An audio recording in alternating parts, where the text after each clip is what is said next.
Hi everybody. Today we're going to be talking about an interesting case of Darlie Routier. Darlie Lynn Peck Routier was born on January 4th, 1970 in Rowlett, Texas. Rowlett, Texas is an upscale neighborhood with a total population of close to 80,000 residents. It is said to be one of the best places to live in Texas. It is home to lots of parks, young families and professionals who call it home. Darlie and her husband Darin had a successful business and had a good life to so many people's standard. They seemed to have everything until all changed in June 1996 when Darlie and her two sons were attacked in their home. Both boys died and she was convicted and sentenced to death for the murder of her 5-year-old son, Damon. What is strange is that till today, she hasn't stood trial for her other son, Devon's murder. So both boys were stabbed with a kitchen knife that was determined came from Darlie's home. Darlie told authorities that the crime was carried out by a stranger. However, prosecutors argued that any injuries that she sustained were self-inflicted. The account for Darlie is that when she woke up from sleep and saw a shadow of a man in the dark, she followed him through the kitchen to the utility room towards the garage. She claims that the man drops a kitchen knife on the floor, which they instinctively picked up and headed back to the room where her boys were asleep. When she turned on the lights, she realized that she, along with her two sons, Damon and Devon, had been stabbed. Her husband and baby son, Drake, were not harmed as they were asleep upstairs.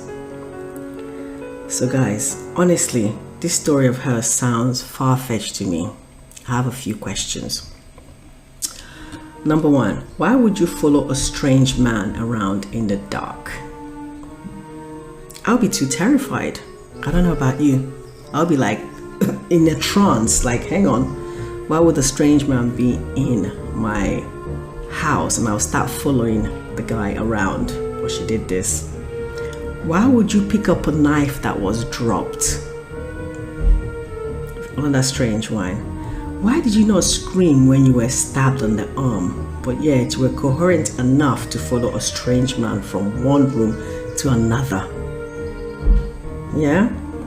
Why did the strange man allow you to follow him and not turn around and finish you off?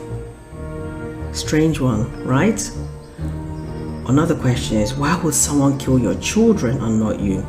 Most killers, I'm sure, would first ensure that the adult is dead first before killing the children, particularly if they suddenly see that the adult is now suddenly awake, walking around. You know, before they make any escape, they will ensure that they kill the adult first. There's just a lot of unanswered questions with her account and the evidence there as well, you know? So, I would say that most people's first instinct if they see a stranger in their house at night would be to scream and make sure their kids are okay, not follow a stranger. My first instinct would be like, oh my God, are my kids okay? What's going on? Yeah, I would not be concerned about following a stranger around. I would just turn around and say, oh my God. You see, but she did not check on her kids first.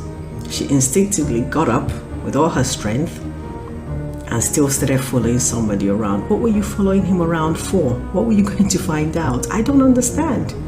That's a very, very strange behavior. But, however, you know, I can't say because I wasn't in that situation, but I think to most people, that is strange behavior. Very unusual, you know, and it makes me so mad when I come across cases like this, because I can never understand what motivates a mother to kill her child.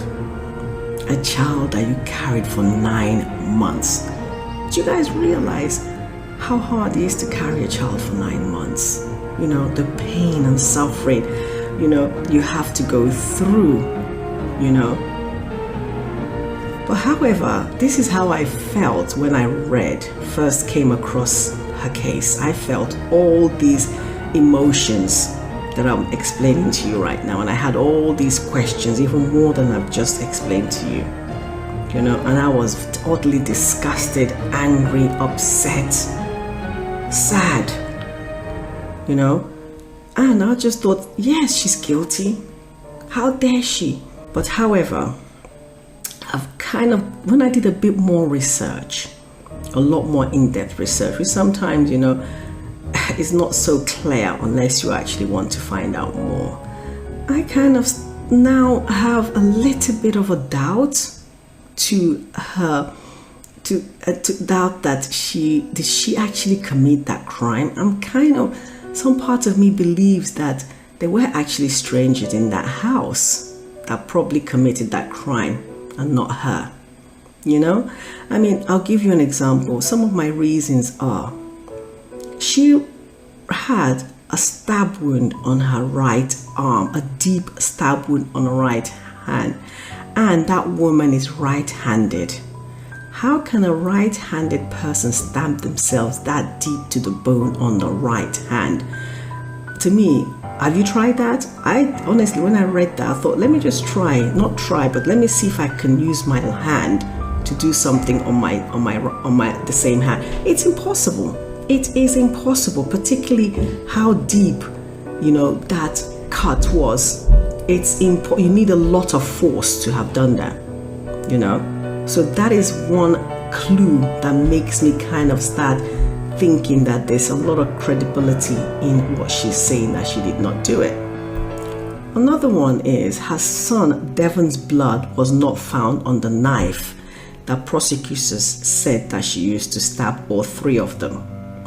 You see what I mean? So when they did the forensics on that knife, should that knife not have every single person's blood on it?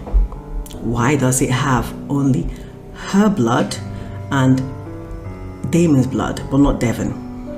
Could there be possibility that there was another knife? Was there other assailants in the house? You know, and maybe they left with the other knife? Those are the questions that made me start really thinking that maybe this woman is innocent. You see? Another one was fingerprint in blood that was found at the scene did not belong to anyone in the household, or paramedics or police that attended that scene. So who did that fingerprint belong to? Ask yourself that question. And this was a fingerprint in blood, in wet blood. Yeah, so it wasn't a fingerprint that was there from something else. Whoever left that fingerprint must have handled the blood, you know, but it did not belong to anybody. My conclusion is that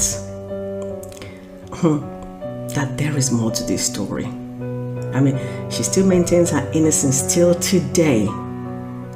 Yeah, and she still remains on death row.